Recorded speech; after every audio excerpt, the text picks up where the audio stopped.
आदरणीय सभापति जी,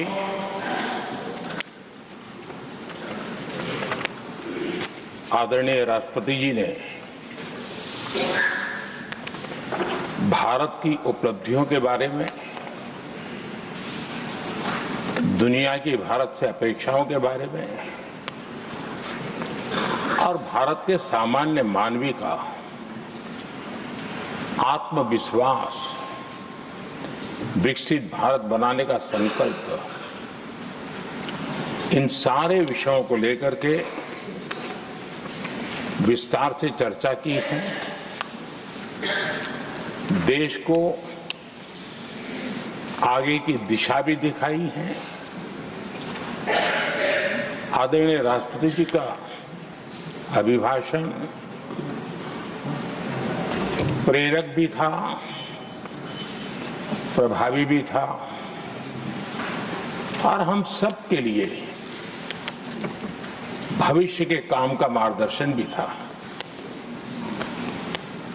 मैं आदरणीय राष्ट्रपति जी के उद्बोधन पर धन्यवाद करने के लिए उपस्थित हुआ हूं।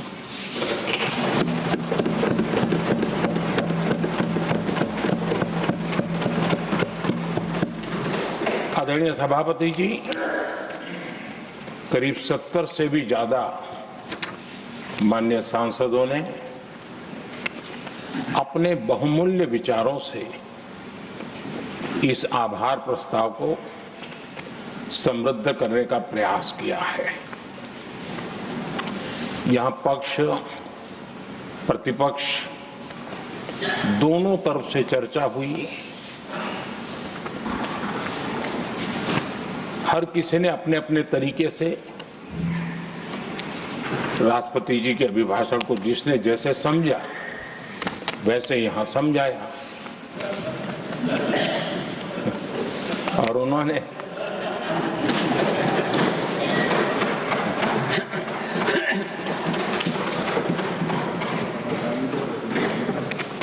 आदरणीय सभापति जी, यहां पर सबका साथ, सबका विकास, इस पर बहुत कुछ कहा गया। मैं समझ नहीं पाता हूं कि इसमें कठिनाई क्या है। सबका साथ, सबका विकास, ये तो हम सबका दायित्व है और इसीलिए तो देश ने हम सबको यहां बैठने का अवसर दिया है और उसमें, लेकिन जहां तक कांग्रेस का सवाल है, उनसे सबका साथ सबका विकास, इसके लिए कोई अपेक्षा करना मैं समझता हूं कि बहुत बड़ी गलती हो जाएगी।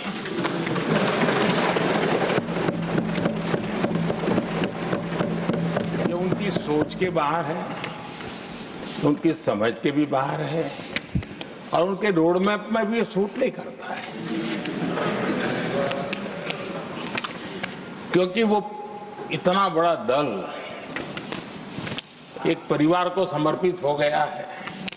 उसके लिए सबका साथ सबका विकास संभव ही नहीं है।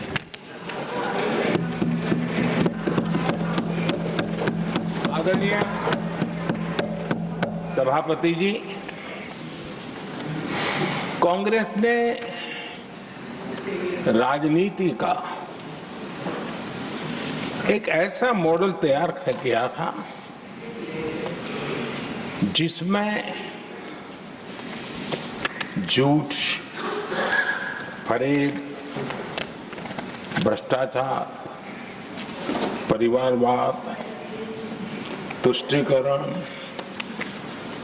सबका गालमेल था। जहां सबका गालमेल हो वहां सबका साथ हो ही नहीं सकता।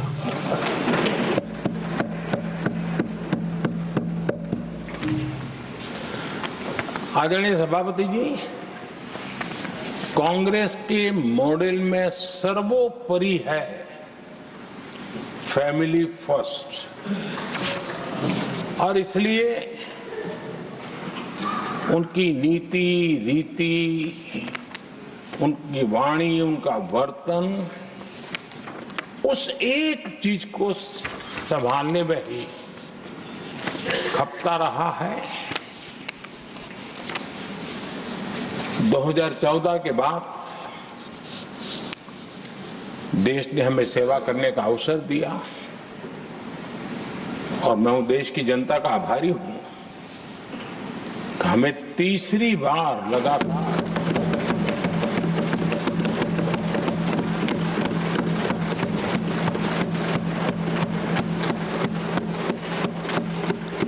ये तीसरी बार जनता यहां पहुंचाती है। इतने बड़े देश में इतनी वाइब्रेंट डेमोक्रेसी हो, वाइब्रेंट मीडिया हो, हर प्रकार के बातें बताने की छूट हो, उसके बावजूद भी देश दूसरी बार, तीसरी बार हमें सेवा करने का मॉडल बनाती है। इसका कारण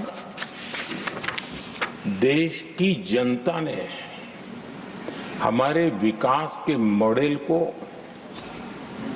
परखा है, समझा है और समर्थन दिया है। और हमारा ये विकास का मॉडल को अगर मुझे एक शब्द में कहना है तो मैं ये कहूंगा, नेशन फर्स्ट, राष्ट्र प्रथम। इसी एक उम्दा भावना और समर्पित भाव से हमने लगातार अपनी नीतियों में, अपने कार्यक्रमों में, हमारे वाणी में, वर्तन में इसी एक बात को मानदंड मान करके देश की सेवा करने का प्रयास किया है। और आदरणीय सभापति जी, मैं बड़े गर्व के साथ भी कहता हूं, बड़े संतोष के साथ कहता हूं कि एक लंबे अरसे तक, 5-6 दशक तक देश के सामने अल्टरनेट मॉडल क्या हो, तराजू पर तोलने का कोई अवसर ही नहीं मिला था। लंबे अरसे के बाद, 2014 के बाद देश को एक अल्टरनेट मॉडल क्या हो सकता है, अल्टरनेट कार्यशैली क्या हो सकती है, प्रायोरिटीज क्या हो सकती है, इसका एक नया मॉडल देखने को मिला है। और ये नया मॉडल तुष्टीकरण नहीं, संतुष्टीकरण पर भरोसा।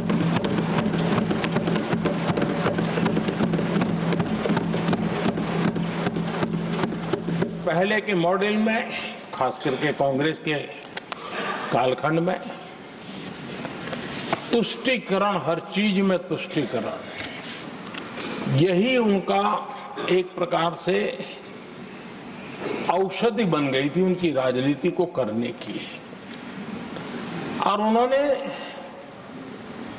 स्वार्थ नीति, राजनीति, देश नीति, सबका एक घोटाला करके रखा हुआ था। तरीका ये होता था कि छोटे तबके को कुछ दे देना और बाकियों को तरसा कर रखना, और जब चुनाव आए तब कहना, देखो उनका मिला है, शायद आपको भी मिल जाएगा। और इस प्रकार से झुनझुना बांटते रहना, लोगों के आंखों पर पट्टी बांध करके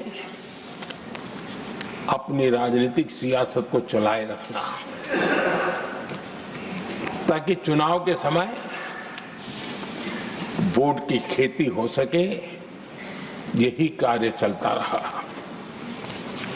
आदरणीय सभापति जी, हमारी कोशिश रही है कि भारत के पास जो भी संसाधन है,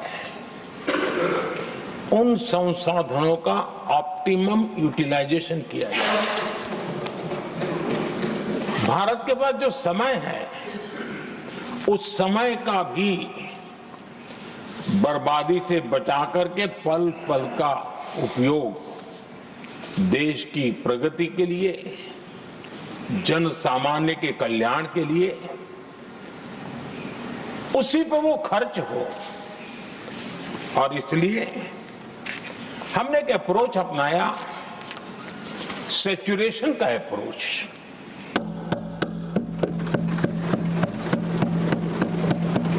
पैर उतने ही लंबे करने जितनी चद्दर हो, लेकिन जो योजना बने, जिनके लिए वो योजना बने, उनको वो 100% उसका बेनिफिट होना चाहिए।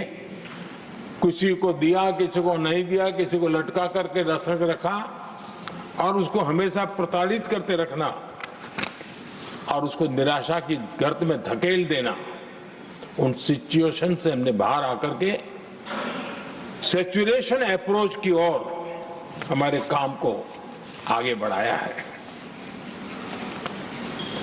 बीते दशक में हमने हर स्तर पर सबका साथ, सबका विकास की भावना को जमीन पर उतारा है और वो आज देश में जिस प्रकार से बदलाव नजर आ रहा है, फल के रूप में हम अनुभव करने लगे हैं। हमारे गवर्नेंस का भी मूल मंत्र यही रहा है, सबका साथ, सबका विकास। हमारी ही सरकार ने SC, ST एक्ट को मजबूत बनाकर दलित और आदिवासी समाज के सम्मान और उनके सुरक्षा के संबंध में अपनी प्रतिबद्धता भी दिखाई और हमने उसको बढ़ाया।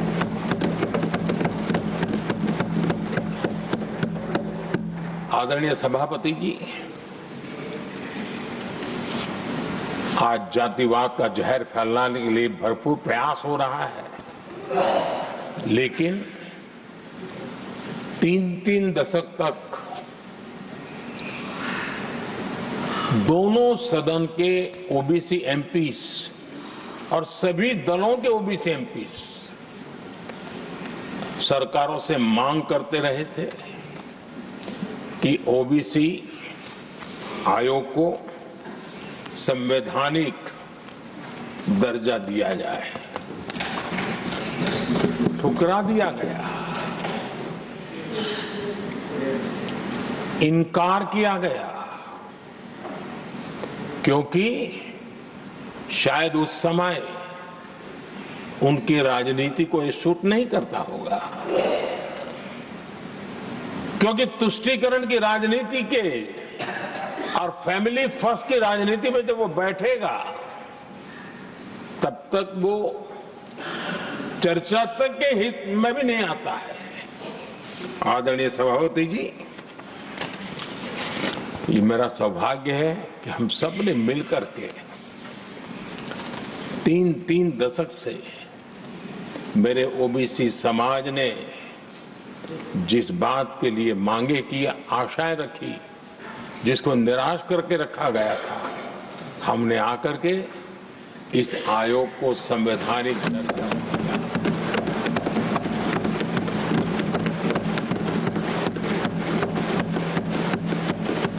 और हमने सिर्फ उनकी मांग पूरी की इतना नहीं, हमारे लिए उनका मान सम्मान भी उतना ही महत्वपूर्ण है, क्योंकि देश के 140 करोड़ देशवासियों को हम जनता जनार्दन के रूप में पूजने वाले लोग हैं। आदरणीय सभापति जी, हमारे देश में जब जब आरक्षण का विषय आया तो उसको एक तंदुरुस्त तरीके से समस्या के समाधान के लिए सत्य को स्वीकार करते हुए करने का प्रयास नहीं हुआ। हर चीज में देश में विभाजन कैसे हो, तनाव कैसे पैदा हो, एक दूसरे के खिलाफ दुश्मनी कैसे पैदा हो, वही तरीके अपनाए गए हैं। देश आजाद होने के बाद जब ये प्रयास हुए हैं, इसी तरीके से हुए हैं। पहली बार हमारी सरकार ने एक ऐसा मॉडल दिया और सबका साथ सबका विकास के मंत्र की प्रेरणा से दिया कि हमने सामान्य वर्ग के गरीब को 10% आरक्षण दिया, बिना तनाव के, बिना किसी का छीन करके। और जब ये निर्णय किया तो एससी समुदाय ने भी उसको स्वागत किया, एसटी समुदाय ने भी स्वागत किया, ओबीसी समुदाय ने भी स्वागत किया। किसी को भी पेट में दर्द नहीं हुआ, क्योंकि इतना बड़ा निर्णय, लेकिन करने का तरीका था सबका साथ सबका विकास। और तब जाकर के बहुत ही स्वस्थ शांत तरीके से पूरे राष्ट्र ने इस बात को स्वीकार किया। आदरणीय सभापति जी, हमारे देश में दिव्यांगों की कभी सुनवाई जितनी मात्रा में होनी चाहिए थी नहीं हुई। जब सबका साथ सबका विकास का मंत्र होता है ना, तब मेरे दिव्यांग जन भी उस सबके कैटेगरी में होते हैं। और तब जाकर के हमने दिव्यांगों के लिए आरक्षण का विस्तार किया, दिव्यांगों के लिए सुविधाएं उपलब्ध हो, इसके लिए मिशन मोड में काम किया। दिव्यांगों के कल्याण के लिए अनेक योजनाएं बनाई, लेकिन योजनाओं को लागू भी किया। ये इसके कारण इतना ही नहीं, आदरणीय सभापति जी, ट्रांसजेंडर कम्युनिटी के अधिकारों को लेकर के हमने उसको कानूनी रूप से उसको पुख्त करने के लिए प्रामाणिकता पूर्वक प्रयास किया। सबका साथ सबका विकास के मंत्र को हम कैसे जीते हैं, ये हमने समाज के उस उपेक्षित वर्ग की तरफ भी हमने बड़ी संवेदना के साथ देखा। आदरणीय सभापति जी, भारत की विकास यात्रा में नारी शक्ति के योगदान को कोई नकार नहीं सकता है, लेकिन उनको अगर अवसर मिले और वो नीति निर्धारण का हिस्सा बने तो देश की प्रगति में और गति आ सकती है। और इस बात को ध्यान में रखते हुए हमने ही और इस सदन का पहला निर्णय हुआ, हम देशवासी गर्व कर सकते हैं, सदन इस बात के लिए याद रखा जाएगा, ये नया सदन सिर्फ उसके रूप रंग के लिए नहीं, ये नया सदन का पहला निर्णय था नारी शक्ति बंधन। इस नए सदन को हम किसी और तरीके से भी कर सकते थे, हम हमारी वाहवाही के लिए भी उपयोग कर सकते थे, पहले भी होता था, लेकिन हमने तो मातृशक्ति की वाहवाही के लिए इस सदन का आरंभ किया था।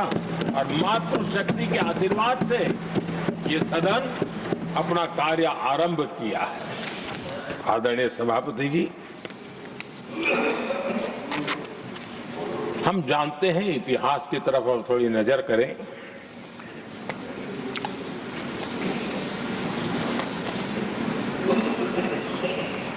यानी मैं कह रहा हूं इसलिए नहीं,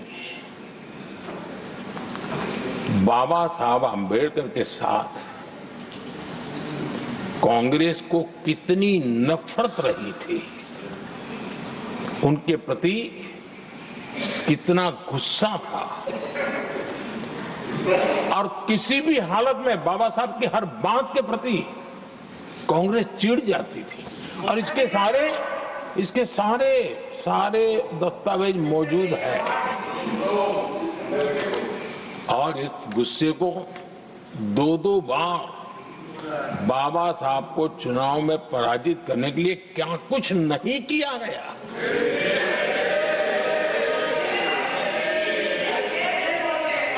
कभी भी बाबा साहब को कभी भी बाबा साहब को भारत रत्न के योग्य नहीं समझा गया। आदरणीय सभापति जी, कभी भी बाबा साहब को भारत रत्न योग्य नहीं समझा गया। इतना ही नहीं, आदरणीय सभापति जी, इस देश के लोगों ने बाबा साहब की भावना का आदर किया, सर्व समाज ने आदर किया, और तब आज मजबूरन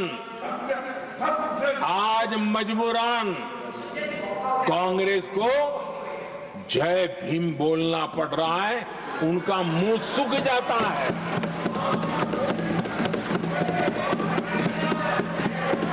और आदरणीय सभापति जी, ये कांग्रेस भी रंग बदलने में बड़ी माहिर लग रही है।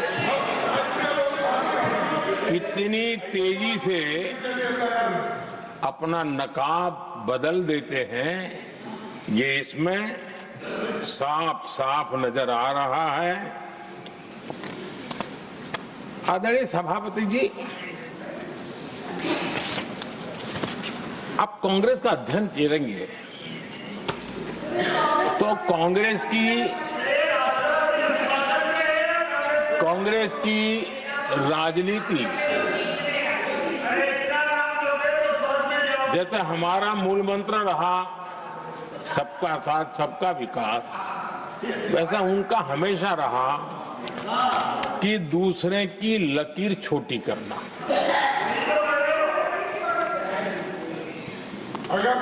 और इसके कारण उन्होंने सरकारों को अस्थिर किया। किसी भी राजनीतिक दल की सरकार कहीं बनी तो उसको अस्थिर कर दिया, क्योंकि लकीर छोटी करो दूसरे की, इसी काम में वो लगे रहे। और ये जो उन्होंने रास्ता चुना है ना, औरों की लकीर छोटी करने का, लोकसभा के बाद भी जो उनके साथ थे वो भी भाग रहे हैं, तो उनको पता चला गया ये तो हमें भी मार डालेंगे। और यही उनकी नीतियों का परिणाम है कि आज ये हाल हो गए हैं कांग्रेस के। देश की सबसे पुरानी पार्टी, आजादी के आंदोलन से जुड़ी पार्टी, इतनी दुर्दशा। ये औरों की लकीर छोटी करने में अपनी शक्ति खपा रहे हैं ना। अगर वो खुद की लकीर लंबी करते तो उनकी ये दशा नहीं होती। और मैं बिना मांगे एडवाइस दे रहा हूं, आप अपनी लकीर लंबी करने में मेहनत कीजिए, सोचिए, तो कभी न कभी देश आपको भी ये 10 मीटर दूर यहां आने का अवसर देगी।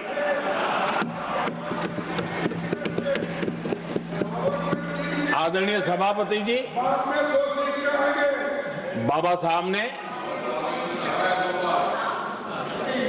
SC ST समुदाय की बुनियादी चुनौतियों को बहुत बारीकी से समझा था, बहुत गहराई से समझा था, और खुद भुक्तभोगी थे, इसलिए एक दर्द भी था, पीड़ा भी थी, और समाज का कल्याण करने की का एक जज्बा भी था। और बाबा साहब ने SC ST समुदाय के आर्थिक उन्नति के लिए एक स्पष्ट रोडमैप देश के सामने प्रस्तुत किया था, उनकी बातों में प्रस्तुत होता था। और बाबा साहब ने एक बहुत महत्वपूर्ण बात कही थी, मैं उनका कोट पढ़ना चाहता हूं। बाबा साहब ने कहा था, भारत एक कृषि प्रधान देश है, लेकिन दलितों के लिए ये आजीविका का मुख्य साधन बन ही नहीं सकता, ये बाबा साहब ने कहा था। उन्होंने आगे कहा था, और इसके कई कारण हैं। पहला, भूमि खरीदना उनके सामर्थ्य से बाहर है। दूसरा, अगर उनके पास धन भी हो तो भी उनके लिए भूमि खरीदने का कोई अवसर नहीं है। बाबा साहब ने ये एक एनालिसिस किया था और इस परिस्थिति का एनालिसिस करते हुए उनको तो सुझाव था, उन्होंने आग्रह किया था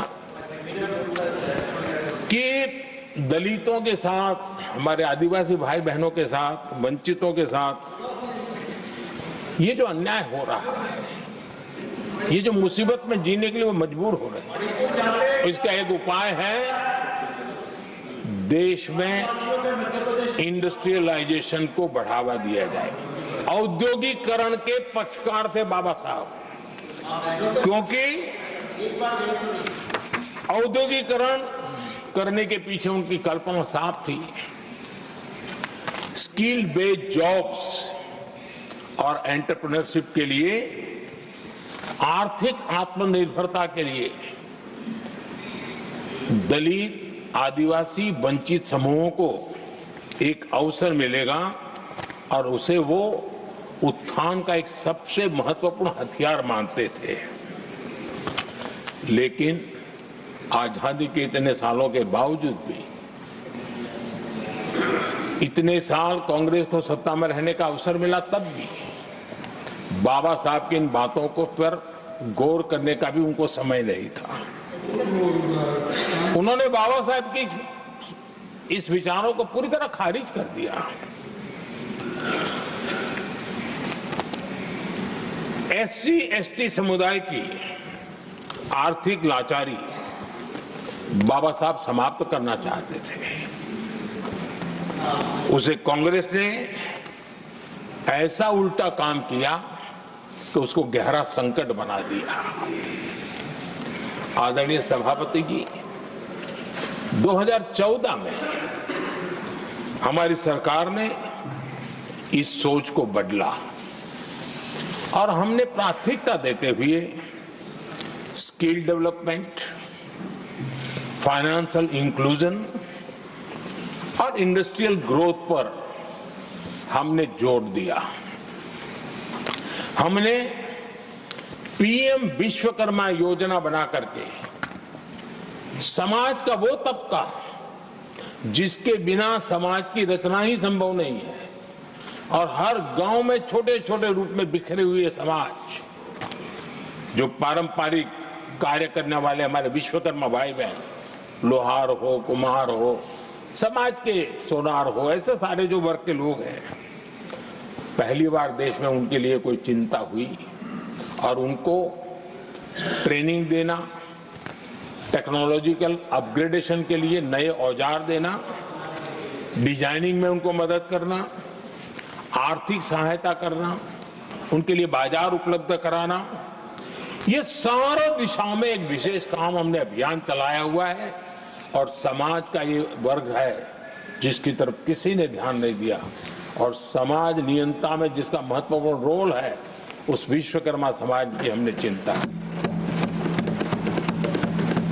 आदरणीय सभापति जी, हमने मुद्रा योजना शुरू करके जिन लोगों को पहली बार उद्यम के क्षेत्र में आना था, उनको निमंत्रित किया, उनको प्रोत्साहित किया। बिना गारंटी को लोन देने का एक बहुत बड़ा अभियान हमने चलाया, ताकि समाज में ये बहुत बड़ा समुदाय है जो आत्मनिर्भरता के अपने सपने को पूरा कर सके, और उसमें बहुत बड़ी सफलता मिली। हमने एक योजना और भी बनाई, स्टैंड अप इंडिया, जिसका मकसद था एससी एसटी समुदाय के हमारे भाई बहन और कोई भी समाज की महिला, उसको बैंक से 1 करोड़ रुपए का बिना गारंटी को लोन, ताकि वो अपना कारोबार। और हमने इस बार बजट में इसको डबल कर दिया है, और मैंने देखा है कि लाखों ऐसे नौजवान इस वंचित समुदाय से, या लाखों बहनें आज मुद्रा योजना के द्वारा अपना कारोबार करना शुरू किया है, और खुद को तो रोजगार पाया ही, लेकिन उन्होंने किसी 1-2 और लोगों को भी रोजगार दिया है। आदरणीय सभापति जी, हर कारीगर का सशक्तिकरण, हर समुदाय का सशक्तिकरण और जो बाबा साहब का सपना था उसको पूरा करने का काम मुद्रा योजना के माध्यम से हमने किया है। आदरणीय सभापति जी, जिसको किसी ने नहीं पूछा उसको मोदी पूजता है।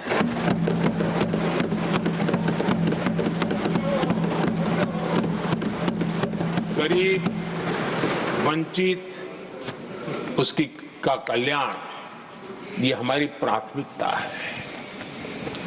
इस वर्ष के बजट में भी आप देखिए, लेदर इंडस्ट्री, फुटवेयर इंडस्ट्री, ऐसे अनेक छोटे दायरे के विषयों को हमने स्पर्श किया है और इसका सबसे बड़ा लाभ गरीब और वंचित समुदाय के लोगों को मिलने वाला है, जो इस बजट में घोषणा की। अब उदाहरण के रूप में टॉयज की बात करें, समाज के इस प्रकार के वर्ग के लोग ही टॉयज बनाने के काम में हैं। हमने उस पर ध्यान केंद्रित किया।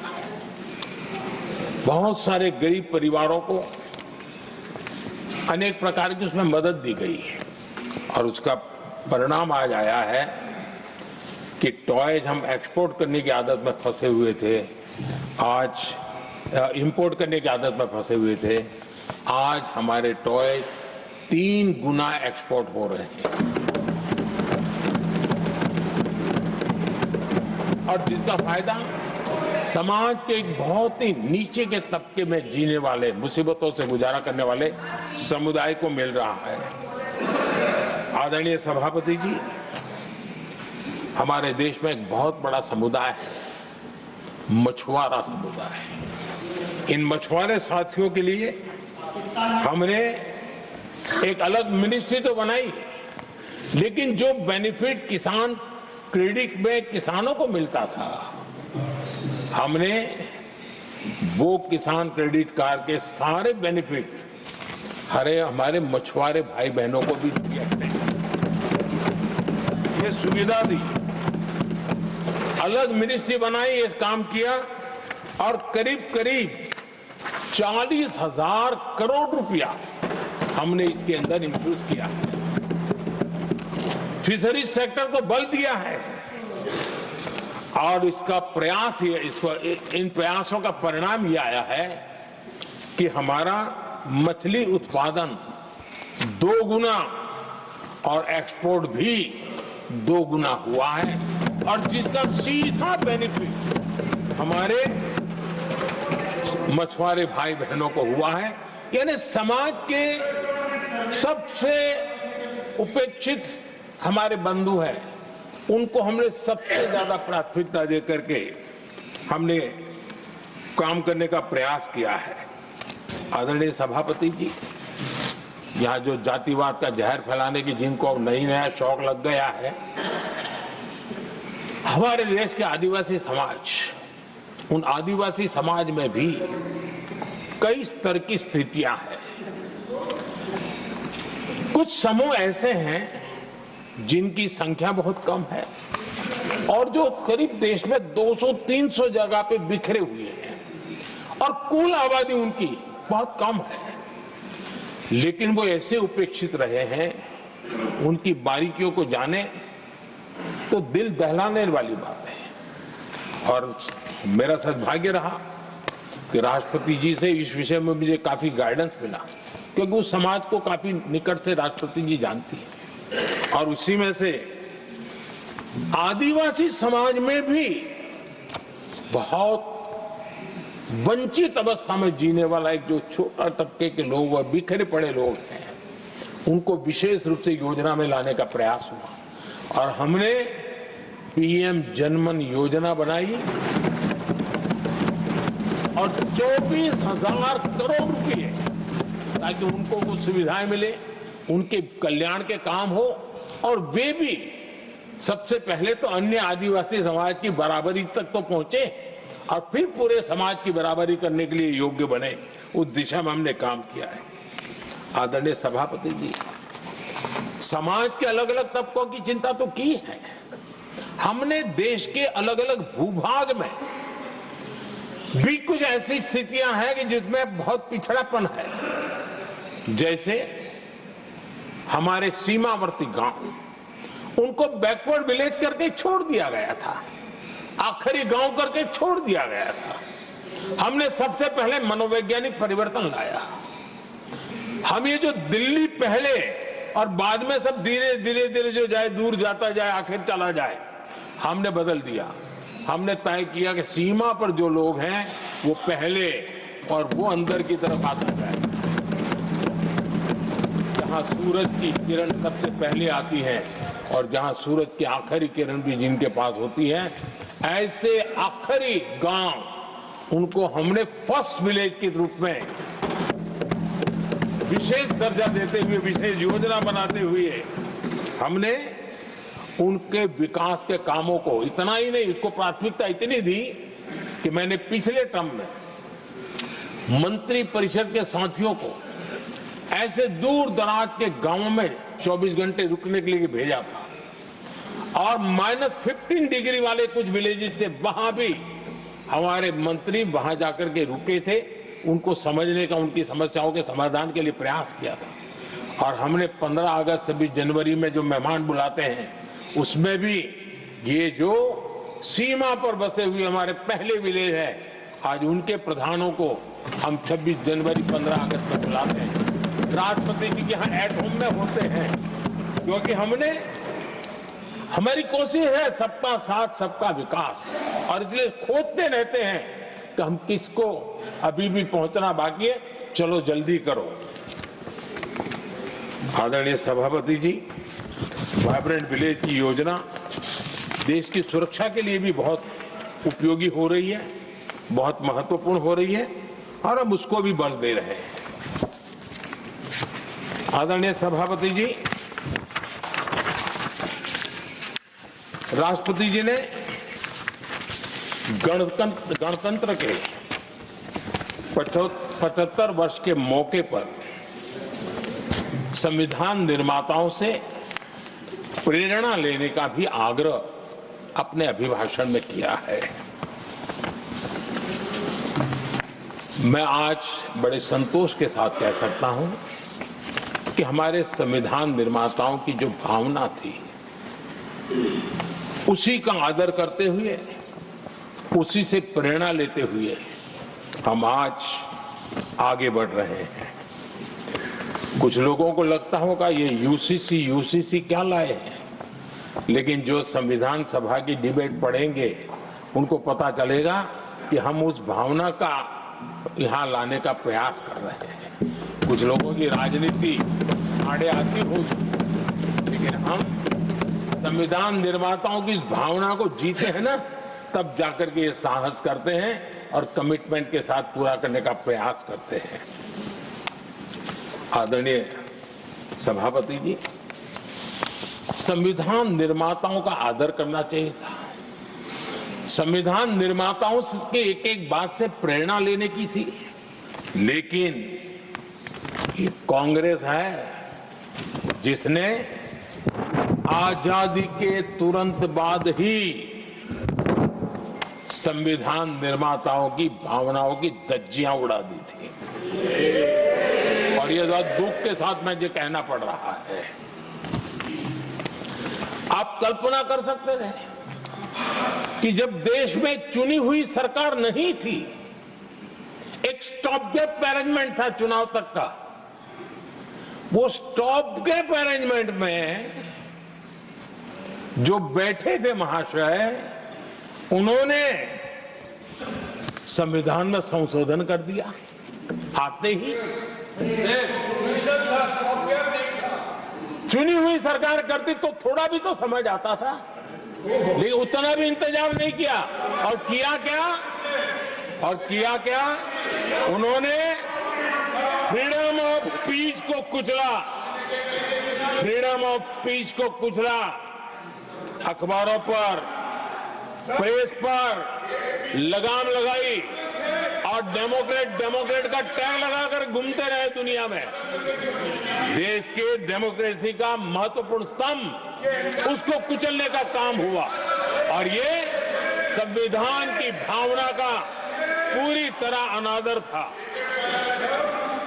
आदरणीय सभापति जी, देश की पहली सरकार थी, नेहरू जी प्रधानमंत्री थे और मुंबई में जब नेहरू जी प्रधानमंत्री थे तब मुंबई में मजदूरों की एक हड़ताल हुई।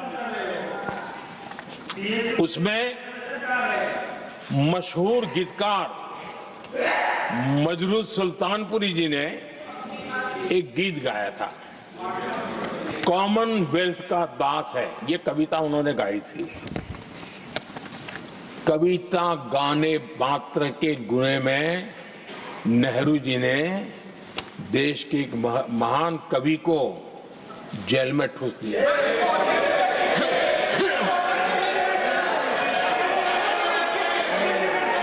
मशहूर एक्टर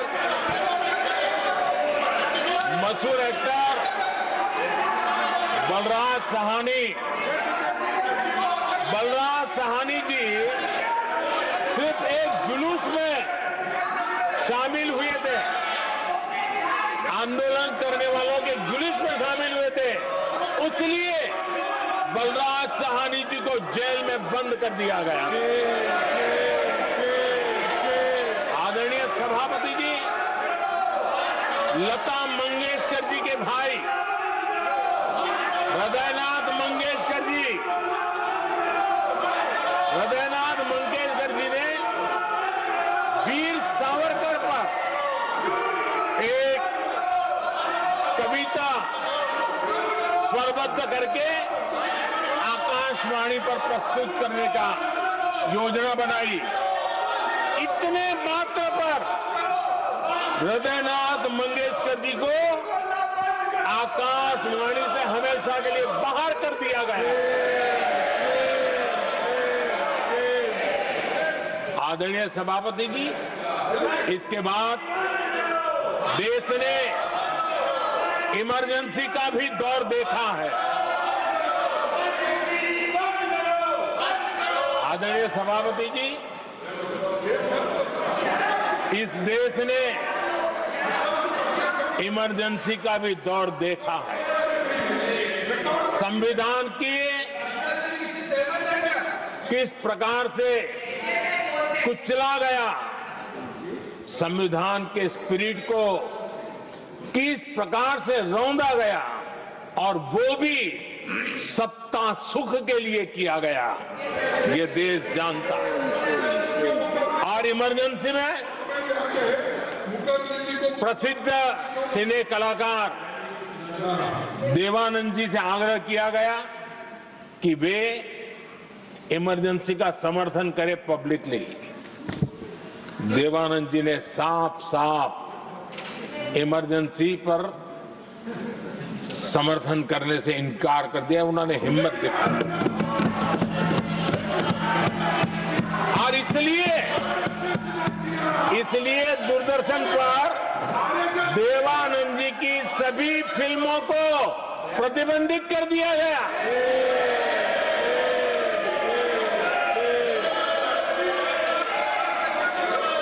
आदरणीय सभापति जी, ये संविधान की बातें करने वाले लोग, उन्होंने सालों से संविधान को अपने जेब में रखा है, उसी का एक परिणाम है। संविधान का सम्मान नहीं किया है।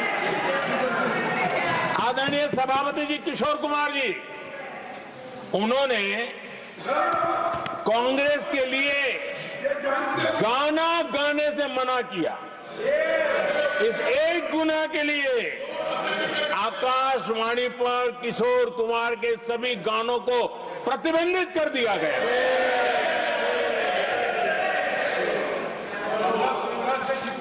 आदरणीय सभापति जी, मैं इमरजेंसी के उन दिनों को भूल नहीं सकता और शायद आज भी वो तस्वीरें मौजूद है। ये जो लोकतंत्र की बातें करते हैं, मानव गरिमा की बातें करते हैं, और बड़े बड़े भाषण देने के लिए शौकीन लोग हैं।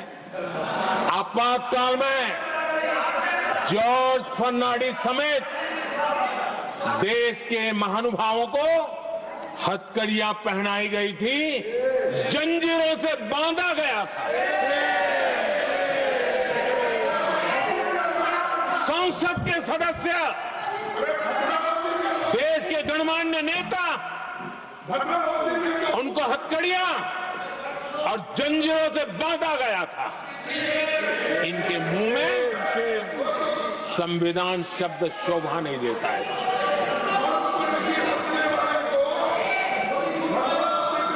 आदरणीय सभापति जी, सत्ता सुख के लिए, शाही परिवार के अहंकार के लिए इस देश के लाखों परिवारों को तबाह कर दिया गया, देश को जेल खाना बना दिया गया।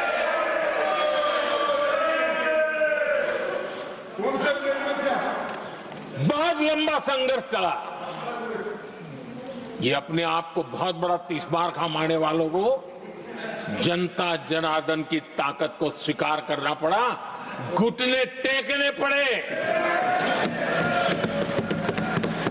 और देश में जनता जनार्दन के सामर्थ्य से इमरजेंसी हटी। ये भारत के लोगों की रगों में जो लोकतंत्र है ना, उसी का परिणाम था।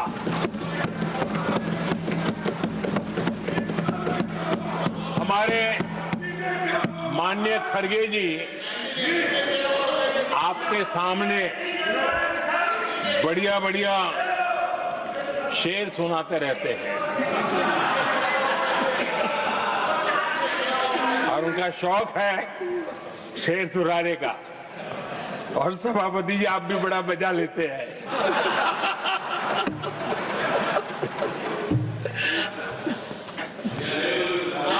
एक शेर मैंने भी कहीं पढ़ा था,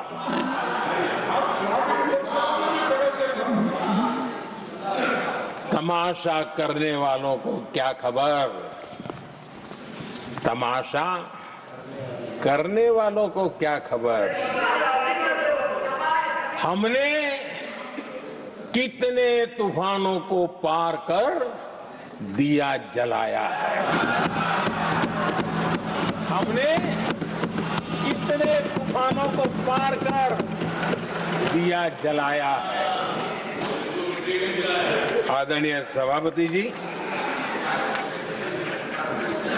मैं आदरणीय खड़गे जी वरिष्ठ नेता है और मैं हमेशा सम्मान करता हूँ और इतना लंबा समय सार्वजनिक जीवन ये छोटी बात नहीं है। और मैं इस देश में चाहे शरद राव हो चाहे खड़गे जी हो, इन सब का मैं, हमारे देवगौड़ा जी बैठे हैं, ये असामान्य सिद्धियां हैं उनके जीवन की जो उन्होंने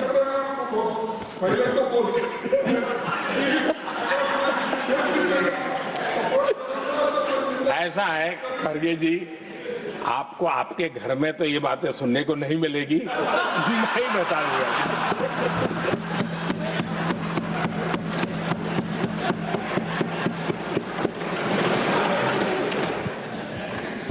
इस बार मैं देख रहा था कि खड़गे जी कविताएं पढ़ रहे थे,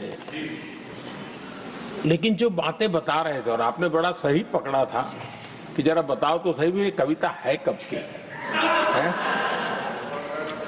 उनको पता था, सभापति जी उनको पता था ये कविताएं कब की है। भीतर कांग्रेस की दुर्दशा का इतना दर्द पड़ा था, लेकिन वहां हालत यह है कि बोल नहीं सकते, तो उन्होंने सोचा ये अच्छा मंच है, यही बोल दें। और इसलिए उन्होंने नीरज की कविता के माध्यम से उनके घर के हालात यहां प्रस्तुत किए हैं। आदरणीय सभापति जी, जो आज के लिए सही है, खड़गे जी को मैं आज वही कवि नीरज जी की कुछ पंक्तियां सुनाना चाहता हूं। कांग्रेस सरकार का जो दौर था उस समय नीरज जी ने ये कविताएं लिखी थी और उसमें उन्होंने कहा था, है बहुत अंधियारा, है बहुत अंधियारा, अब सूरज निकलना चाहिए, अब सूरज निकलना चाहिए। जिस तरह से भी हो ये मौसम बदलना चाहिए, जिस तरह से भी हो ये मौसम बदलना चाहिए। नीरज जी ने कांग्रेस के उस कालखंड में ये कविता कही। 1970 में जब कांग्रेस, अरे चारों तरफ कांग्रेस का राज चलता था, उस समय नीरज जी का एक और कविता संग्रह प्रकाशित हुआ था, फिर दीप जलेगा। हरिवंश जी तो अभ्यासु हैं तो उनको भली भांति पता है। उस समय उनका यह संग्रह प्रसिद्ध हुआ था, फिर दीप जलेगा। उसमें उन्होंने कहा था, और ये बड़ा महत्वपूर्ण है, नीरज जी ने उस समय कहा था, मेरे देश उदास न हो। नीरज जी ने अपनी कविता में कहा था, मेरे देश उदास न हो, फिर दीप जलेगा, तिमिर ढलेगा। और हमारा सद्भाग्य देखिए, हमारे प्रेरणा पुरुष अटल बिहारी वाजपेयी जी ने भी 40 साल पहले कहा था, सूरज निकलेगा, अंधेरा छटेगा, कमल खिलेगा।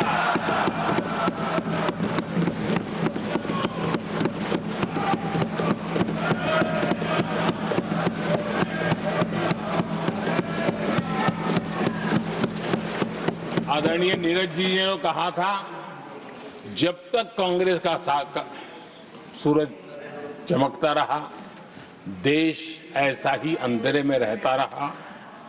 कई दशक तक ऐसे ही हाल बने रहे। आदरणीय सभापति जी, गरीबों को शक्ति देने के लिए, गरीबों के सशक्तिकरण के लिए जितना काम हमारे कार्यकाल में हुआ है, हमारी सरकार के द्वारा हुआ है, इतना पहले कभी नहीं हुआ। गरीबों का सशक्तिकरण और गरीब ही गरीबी को परास्त करे, उस दिशा में हमने योजनाओं को आकार दिया। और मुझे मेरे देश के गरीबों पर भरोसा है, उनके सामर्थ्य में भरोसा है। अगर अवसर मिल जाए ना, तो वो हर चुनौतियों को पार कर सकता है। और गरीब ने करके दिखाया, योजनाओं का लाभ लेते हुए, अवसरों का फायदा उठाते हुए, सशक्तिकरण के माध्यम से 25 करोड़ गरीबी को परास्त करने में सफल हुए। 25 करोड़ लोगों को गरीबी से बाहर निकालना, ये हमारे लिए गर्व का विषय है कि हमने एक बहुत बड़ा काम किया है। जो लोग गरीबी से निकले हैं, कठोर परिश्रम करके निकले हैं, सरकारी पर भरोसा करते हुए, योजनाओं को आधार बना करके, और आज गरीबी से निकलकर वो एक न्यू मिडिल क्लास हमारे देश में अर्जित हुआ है। आदरणीय सभापति जी, मेरी सरकार इस न्यू मिडिल क्लास और मिडिल क्लास के साथ डट करके खड़ी है और बहुत कमिटमेंट के साथ हम खड़े हैं। हमारे न्यू मिडिल क्लास और मिडिल क्लास की आकांक्षाएं आज देश के लिए गति देने वाली शक्ति है। हमारे देश की एक नई ऊर्जा है, देश की प्रगति का सबसे बड़ा आधार है। हम मिडिल क्लास के, न्यू मिडिल क्लास के सामर्थ्य को बढ़ाना चाहते हैं। हमने मिडिल क्लास के लिए एक बहुत बड़े हिस्से को टैक्स में इस बजट में जीरो कर दिया है।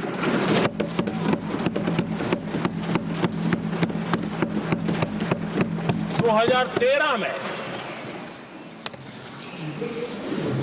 2 लाख तक की आय टैक्स में मुक्ति थी, इनकम टैक्स में 2 लाख तक मुक्ति थी।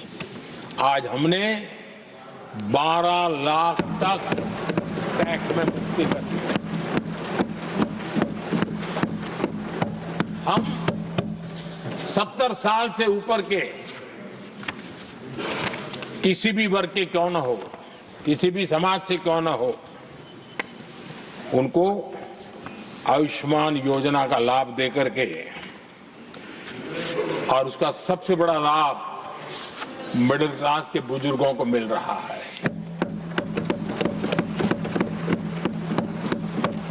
आदरणीय सभापति जी, हमने देश में 4 करोड़ घर बनाकर हमारे देशवासियों को दिए, जिसमें से 1 करोड़ से ज्यादा घर शहरों में बने हैं।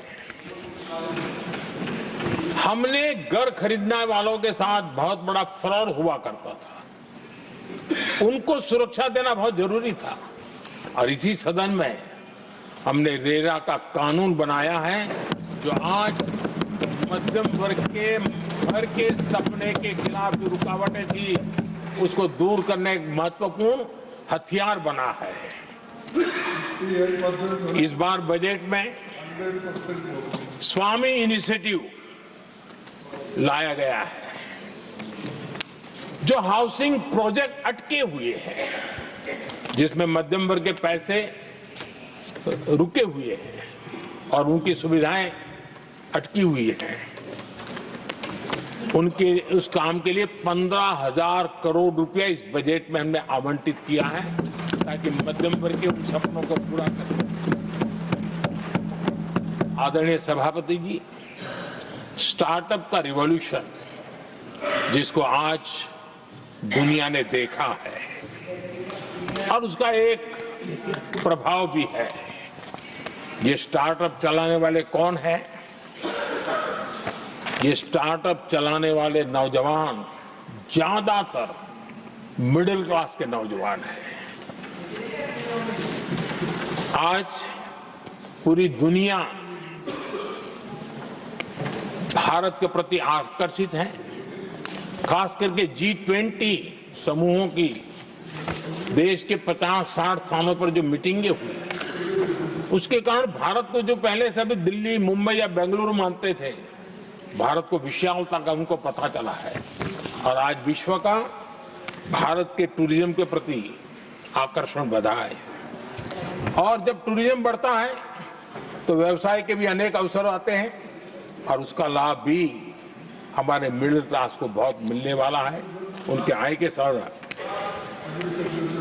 आदरणीय सभापति जी, आज हमारा मिडिल क्लास आत्मविश्वास से भरा हुआ है, और ये अभूतपूर्व है। ये अपने आप में एक बहुत बड़ा सामर्थ्य बना देता है देश का, और मुझे पूरा विश्वास है कि भारत का मध्यम वर्ग विकसित भारत के संकल्प को साकार करने के लिए कमर कस करके खड़ा हो गया है, हमारे साथ चल पड़ा है। आदरणीय सभापति जी, विकसित भारत के निर्माण में सबसे बड़ा रोल देश के युवाओं का है। हमें डेमोग्राफी का डिविडेंड, उस पर हमारा भी बल है। जो अभी स्कूल कॉलेज में है, वही विकसित भारत के सबसे बड़े लाभार्थी बनने वाले हैं, और इसलिए उनके अंदर एक स्वाभाविक भाव है कि जैसे जैसे उनकी उम्र बढ़ेगी, वैसे वैसे देश की विकास की यात्रा बढ़ेगी, और जो उनके लिए एक बहुत बड़ा और एक प्रकार से विकसित भारत का बेस हमारे यहाँ स्कूल कॉलेज के नौजवान है, वो हमारा सामर्थ्य है। पिछले 10 साल में लगातार इस तबके को, इस बेस को मजबूत करने के लिए हमने बहुत सोची समझी रणनीति के तहत काम किया है। 21वीं सदी की शिक्षा कैसी होनी चाहिए, शिक्षा नीति के लिए पहले सोचा तक नहीं गया। जो चलता है चलने दो, जैसा होता है होते रहो। करीब 3 दशक के अंतराल के बाद नई राष्ट्रीय शिक्षा नीति लेकर के हम आए। 3 दशक के अंतराल। इस नीति के तहत बहुत सारे इनिशिएटिव हैं। उसमें एक की मैं चर्चा करता हूं, पीएम श्री स्कूल। ये पीएम श्री स्कूल आज करीब 10-12 हजार स्कूल ऑलरेडी बन चुके हैं और नए बनाने की दिशा में हम आगे बढ़ रहे हैं। आदरणीय सभापति जी, एक महत्वपूर्ण निर्णय हमने शिक्षा नीति में बदलाव लाया है। मातृभाषा में पढ़ाई और मातृभाषा में परीक्षा, इस पर हमने बल दिया है। देश आजाद हुआ, लेकिन ये कुछ गुलामी की मानसिकता कहीं कहीं जकड़ के रखा था ना, उसमें ये हमारी भाषा भी थी। हमारी मातृभाषा के साथ घोर अन्याय हुआ और गरीब का बच्चा, दलित का बच्चा, आदिवासी का बच्चा, वंचित का बच्चा वो इसलिए रुक जाए ताकि उसको लैंग्वेज नहीं आती है। ये उसके साथ घोर अन्याय था। और सबका साथ सबका विकास का मंत्र मुझे चैन से सोने नहीं देता था। और इसमें मैंने कहा कि देश में मातृभाषा में शिक्षा, मातृभाषा में डॉक्टर बने, मातृभाषा में इंजीनियर बने। जिनको अंग्रेजी भाषा पढ़ने नसीब नहीं हुई, उनके सामर्थ्य को हम रोक नहीं सकते। हमने बहुत बड़ा बदलाव किया है और उसके कारण आज गरीब माँ का, विधवा माँ का भी बच्चा आज डॉक्टर इंजीनियर के सपने देखने लगा। आदिवासी युवाओं के लिए एकलव्य मॉडल स्कूलों का हमने विस्तार किया है। 10 साल पहले करीब 150 एकलव्य विद्यालय थे, आज 470 है, 470 हो। और अब हम 200 और ज्यादा एकलव्य स्कूल की दिशा में आगे बढ़ रहे हैं। आदरणीय सभापति जी, हमने सैनिक स्कूलों में भी बहुत बड़ा रिफॉर्म किया और सैनिक स्कूलों में हमने बेटियों को भी प्रवेश की व्यवस्था की। आप स्वयं सैनिक स्कूल के विद्यार्थी रहे। पहले बेटियों के लिए उसके दरवाजे बंद थे और आप भी जानते हैं कि सैनिक स्कूलों का महात्मा क्या होता है, उसका सामर्थ्य क्या होता है, जिसने आप जैसे व्यक्तियों को जन्म दिया है। अब वो अवसर मेरे देश की बेटियों को भी मिलेगा। हमने सैनिक स्कूल के दरवाजे खोल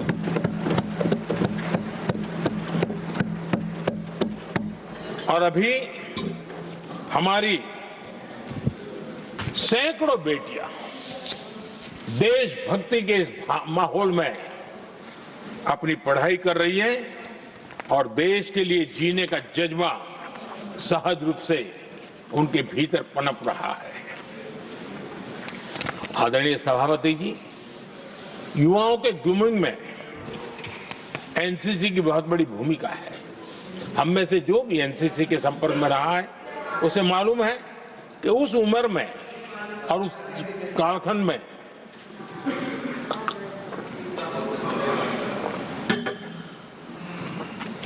एक बहुत सुनहरा अवसर होता है व्यक्ति के विकास में, सर्वांगीण विकास में।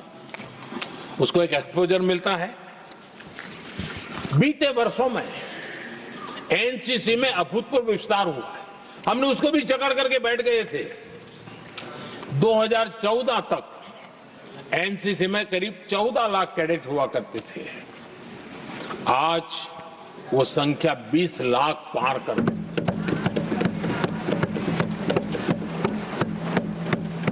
आदरणीय सभापति जी, देश के युवाओं में जो उमंग है, उत्साह है, नया कुछ कर गुजरने की इच्छा है, रूटीन काम से भी हटकर के कुछ करने का उनका इरादा है, ये साफ नजर आता है। जब मैंने स्वच्छ भारत अभियान चलाया, मैंने देखा है कि आज भी कई शहरों के नौजवानों की टोलियां अपने तरीके से, स्वयं प्रेरणा से स्वच्छता के अभियान को आगे बढ़ा रही है। कोई झुग्गी झोपड़ी में जाकर के शिक्षा के लिए काम कर रहे हैं, कई नौजवान कुछ न कुछ कर रहे हैं। इन सारी बातों को देख करके हमें लगा कि देश के युवाओं को एक अवसर मिलना चाहिए। संगठित रूप से प्रयास होना चाहिए और इसके लिए हमने माय भारत एक आंदोलन शुरू किया है। मेरा युवा भारत, माय भारत। आज करीब 1.5 करोड़ से ज्यादा युवाओं ने उसमें अपनी रजिस्ट्री करवाई है और देश के वर्तमान विषयों पर चर्चा करना, मंथन करना, समाज को जागरूक करना, सक्रियता से ये नौजवान अपनी प्रेरणा से कर रहे हैं। उनको स्पून फीडिंग की जरूरत नहीं पड़ रही है। वो अपने सामर्थ्य से अच्छी चीजों को हाथ लगा करके आगे बढ़ रहे हैं। आदरणीय सभापति जी, खेल का क्षेत्र स्पोर्ट्समैन स्पिरिट को जन्म देते हैं और जिस देश में स्पोर्ट जितना व्यापक होता है उस देश के अंदर वो स्पिरिट अपने आप पनपता है। खेल प्रतिभा को बल देने के लिए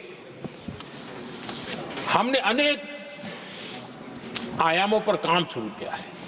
खेल के लिए जो इंफ्रास्ट्रक्चर की जरूरत हो, उसके लिए जो फाइनेंशियल सपोर्ट की आवश्यकता हो, उसमें अभूतपूर्व हमने मदद की है ताकि देश के नौजवानों को एक अवसर मिले।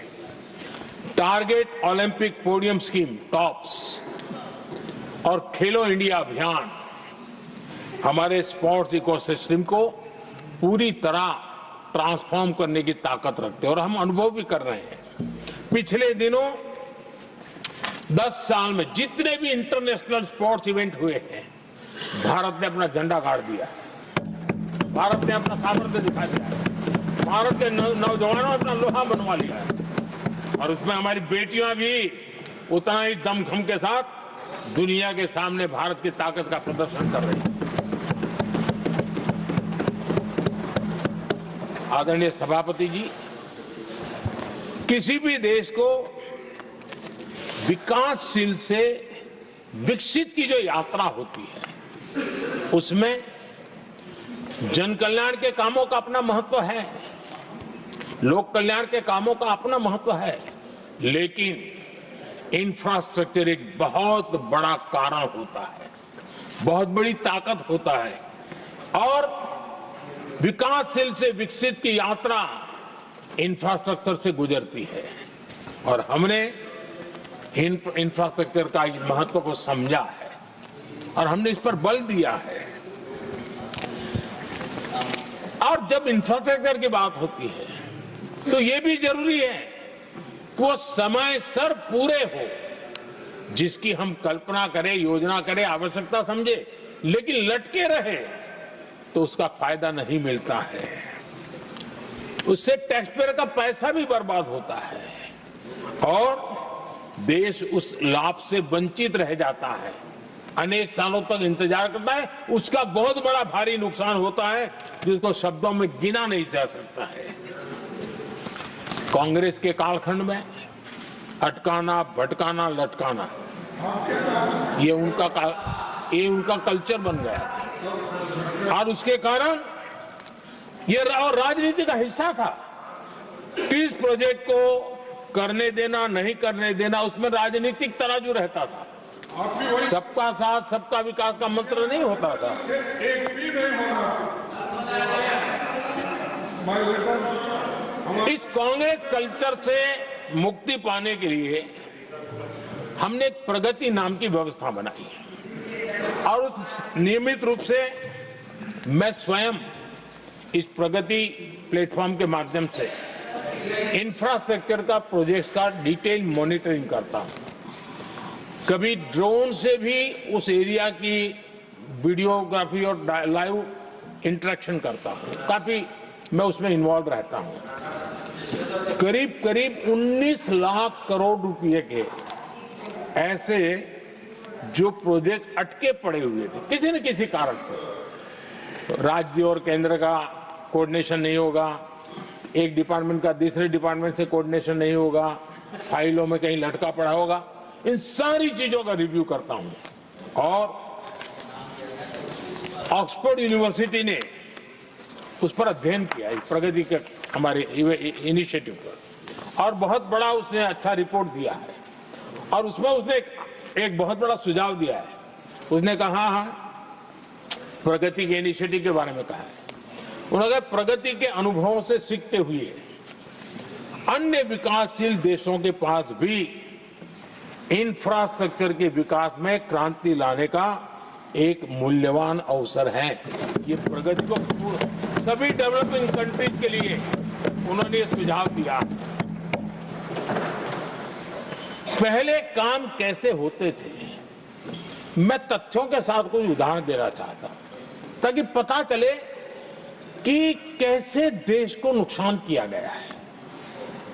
मैं ये नहीं कह रहा हूं हर एक ही व्यक्ति ने जानबूझ के किया होगा, लेकिन कल्चर डेवलप हो गया और उसका परिणाम हुआ। अब देखिए उत्तर प्रदेश में हम एग्रीकल्चर, किसान, भाषण तो बहुत बढ़िया दे देते हैं, अच्छा लगता है, भड़काने का काम करने में क्या जाता है, कोई जो इन्वेस्टमेंट तो है ही नहीं, भड़काते रहो दुनिया को, कोई काम तो करना नहीं है। उत्तर प्रदेश में कृषि के लिए एक अहम योजना थी सरयू नहर परियोजना। सरयू नहर परियोजना 1972, सोचिए साहब, 1972 में स्वीकृत हुई थी, 5 दशक तक लटकी रही। 1972 में जिस योजना को सोचा गया, योजना बनी, फाइल पे स्वीकृत हो चुकी, 2021 में हमने आकर के इसको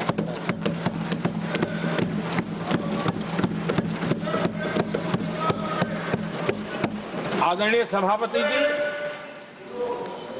जम्मू कश्मीर की Udhampur Srinagar Baramulla rail line, Udhampur Srinagar Baramulla rail line in 1994 में स्वीकृत हुई थी। 1994 में ये रेल लाइन भी बरसों तक लटकी रही। 3 दशक बाद आखिरकार हमने 2025 में इसे पूरा किया।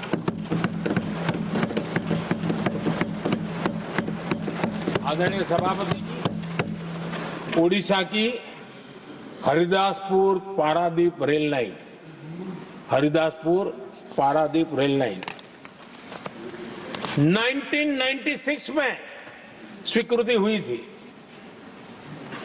ये भी बरसों तक अटकी रही और ये भी 2019 में हमारे कार्यकाल में पूरी हुई।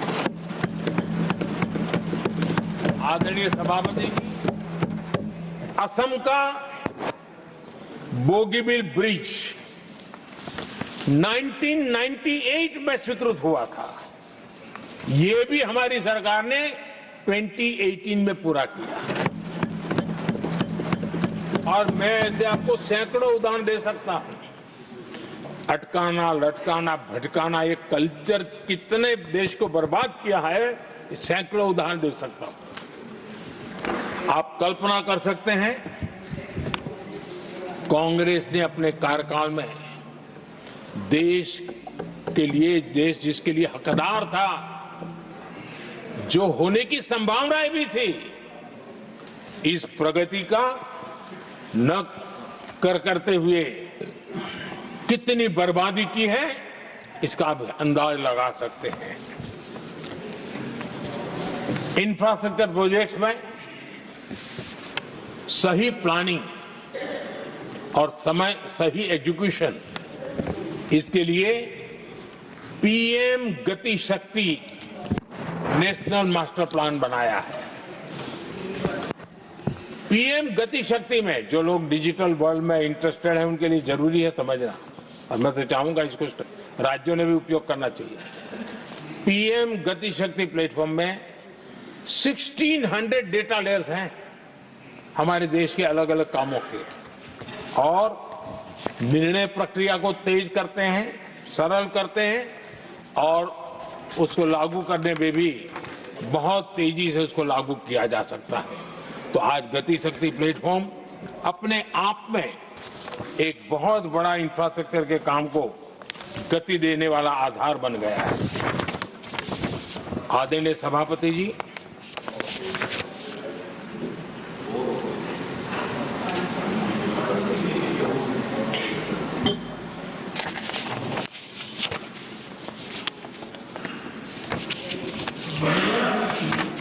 आज के नौजवानों को ये जानना बहुत जरूरी है कि उनके माँ बाप को मुसीबतों से जिंदगी क्यों गुजारनी पड़ी, देश की ऐसी हालत क्यों हुई, उनको जानना बहुत जरूरी है।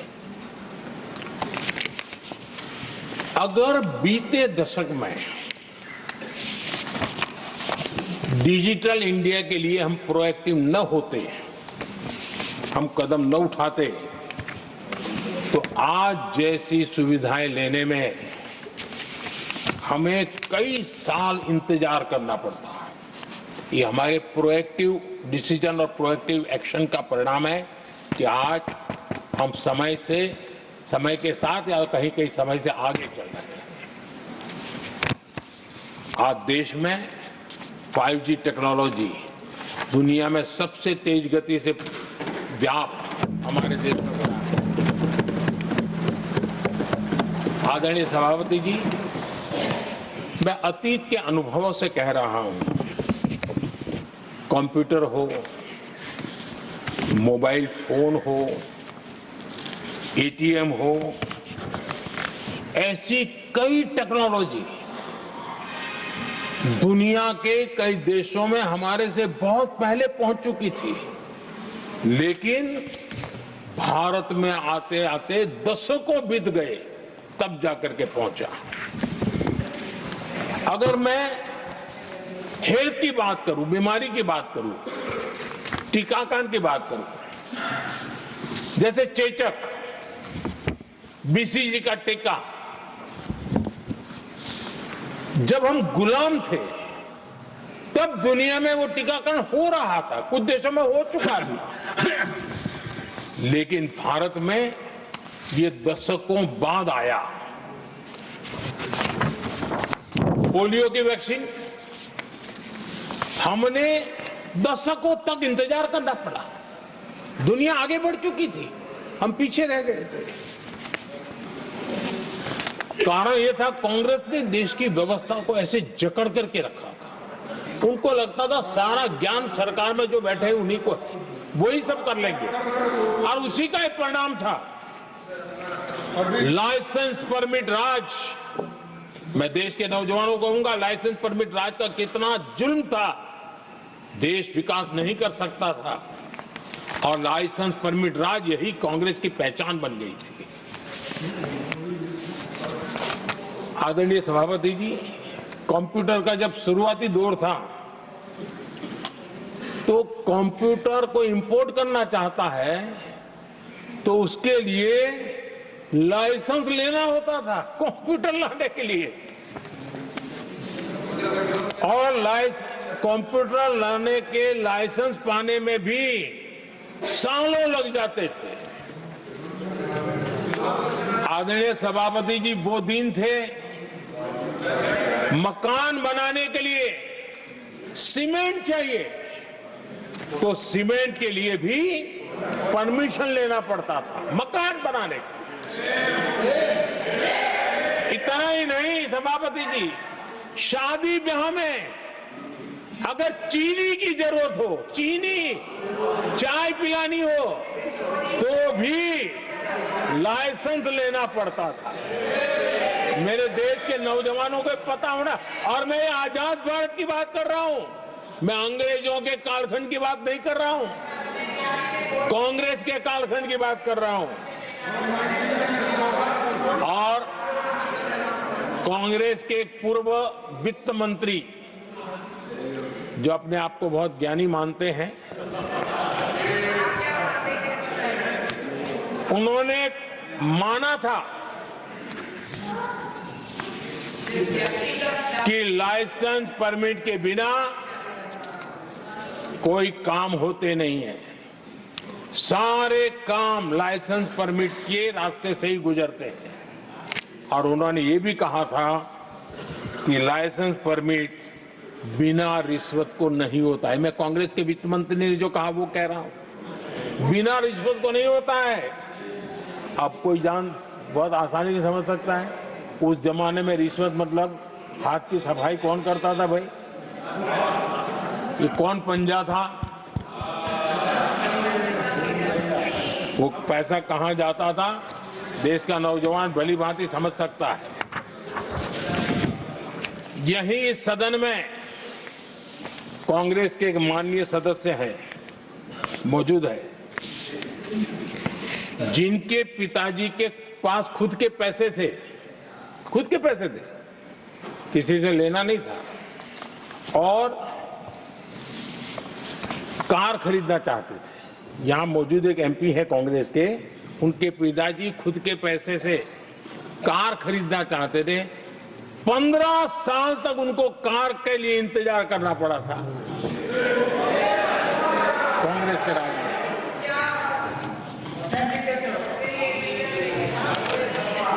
आदरणीय सभापति जी, हम सब जानते हैं स्कूटर लेना हो तो बुकिंग करवा के पैसा देना, 8-8, 10-10 साल एक स्कूटर खरीदने में लग जाता था। और अगर मजबूरी में स्कूटर मानो बेचना पड़ा तो उसके लिए सरकार से परमिशन लेनी पड़ती थी। अरे कैसे देश चलाया इन लोगों ने। और इतना ही नहीं, गैस सिलेंडर एमपी को कूपन दिया जाता था, कि तुम इलाके में 25 लोगों को गैस कनेक्शन दे सकते हो। गैस सिलेंडर के लिए कतार लगती थी। टेलीफोन कनेक्शन, नाक को दम आ जाता था टेलीफोन कनेक्शन के लिए। देश के नौजवानों को पता होना चाहिए कि ये जो आज बड़े बड़े भाषण झाड़ रहे हैं, उन्होंने क्या किया था, देश को पता होना चाहिए। आदरणीय सभापति जी, ये सारी पाबंदियां और लाइसेंस राज की नीतियों ने भारत को दुनिया की सबसे धीमी आर्थिक वृद्धि दर में धकेल दिया। लेकिन क्या आप जानते हैं, इस कमजोर वृद्धि दर को, इस विफलता को दुनिया में किस नाम से कहने की शुरुआत हो गई? हिंदू रेट ऑफ ग्रोथ कहने लगे। एक समाज का पूरा अपमान, विफलता सरकार में बैठे हुए लोगों की, काम न करने के सामर्थ्य बैठे हुए लोगों का, समझ शक्ति का अभाव बैठे हुए लोगों का, दिन रात भ्रष्टाचार में डूबे हुए लोगों का, और गाली पड़ी एक बहुत बड़े समाज को, हिंदू ग्रेट ऑफ ग्रोथ। आदरणीय सभापति जी, शाही परिवार के आर्थिक कुप्रबंधन और गलत नीतियों के कारण पूरे समाज को दोषी ठहराया गया और दुनिया भर में बदनाम किया गया। जबकि हम इतिहास देखें तो भारत के लोगों का तरीका और नीतियां, भारत के स्वभाव में लाइसेंस राज नहीं था, परमिट नहीं थी। भारत के लोग सदियों से, हजारों साल से खुले में विश्वास करते थे, और हम उन समुदाय में सबसे पहले थे जो दुनिया भर में मुक्त व्यापार, फ्री ट्रेड, उसमें मेहनत करते थे, काम करते थे। सदियों पहले भारतीय व्यापारी दूर दराज के देशों तक व्यापार करने के लिए जाते थे, कोई बंधन नहीं थे, कोई रुकावटें नहीं थे। ये हमारी प्रकृति की संस्कृति थी, हमने उसको तबाह करके रख दिया। आज जब पूरी दुनिया भारत की आर्थिक क्षमता को पहचानने लगी है, आज दुनिया तेज गति से आगे बढ़ने वाले देश के रूप में देख रही है, तो आज आदरणीय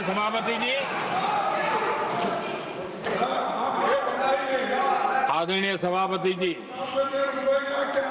कांग्रेस के पंजे से मुक्त होकर आप देश चैन की सांस ले रहा है और ऊंची उड़ान भी भर रहा है।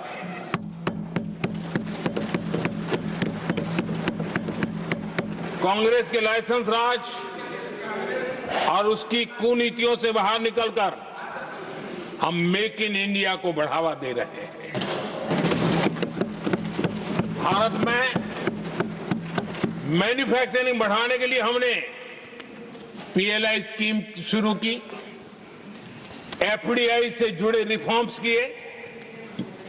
आज भारत दुनिया का दूसरा सबसे बड़ा मोबाइल प्रोडक्शन वाला देश बना है।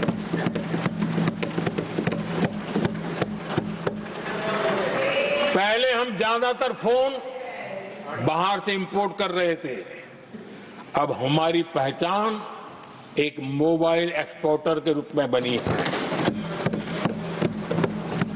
आदरणीय सभापति जी, आज भारत की पहचान डिफेंस मैन्युफैक्चरिंग की बनी है।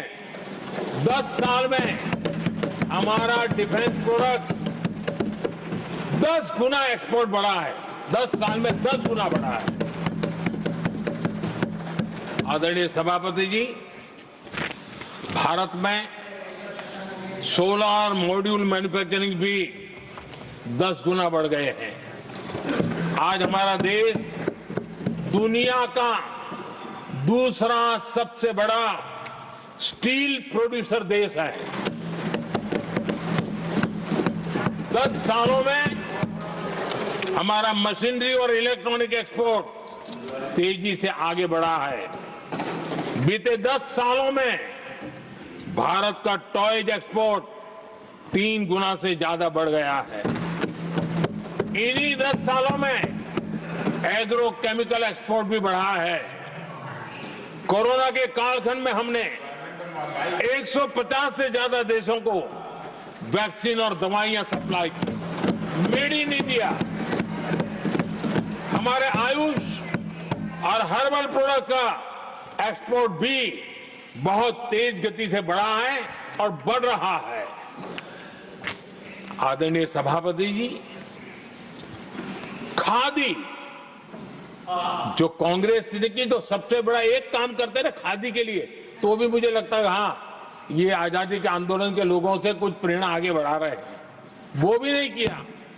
खादी और विलेज इंडस्ट्री का टर्नओवर पहली बार 1.5 लाख करोड़ से ज्यादा हुआ। 10 साल में इसका प्रोडक्शन भी 4 गुना हुआ है।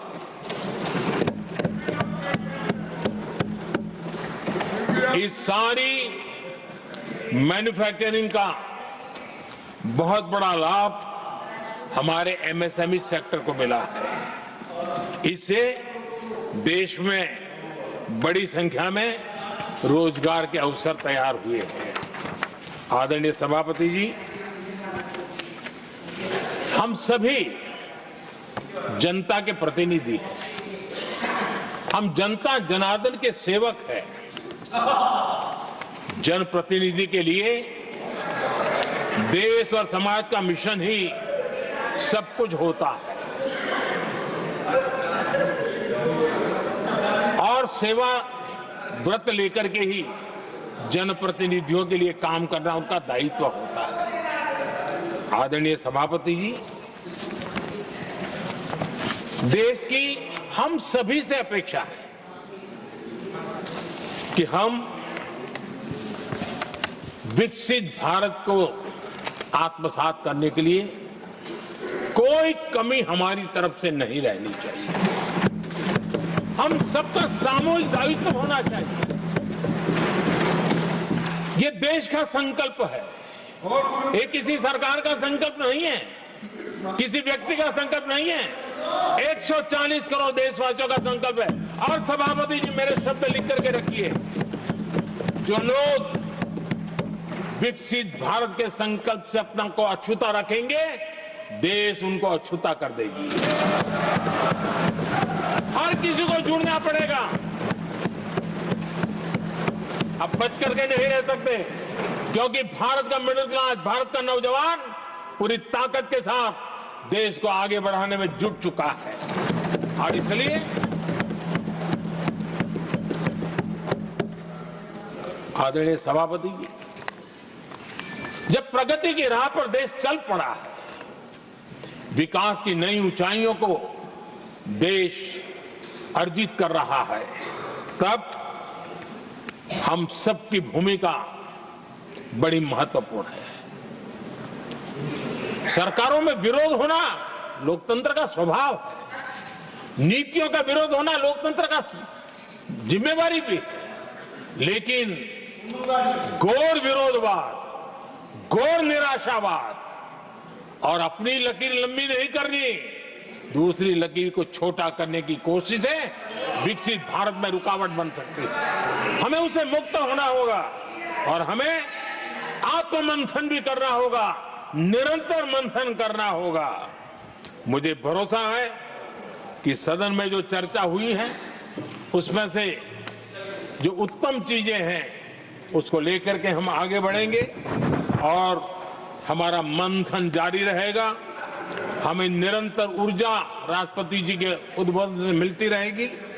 एक बार फिर राष्ट्रपति जी का मैं हृदय से आभार व्यक्त करता हूं और सभी माननीय सांसदों का भी आभार व्यक्त करता हूं। बहुत बहुत धन्यवाद।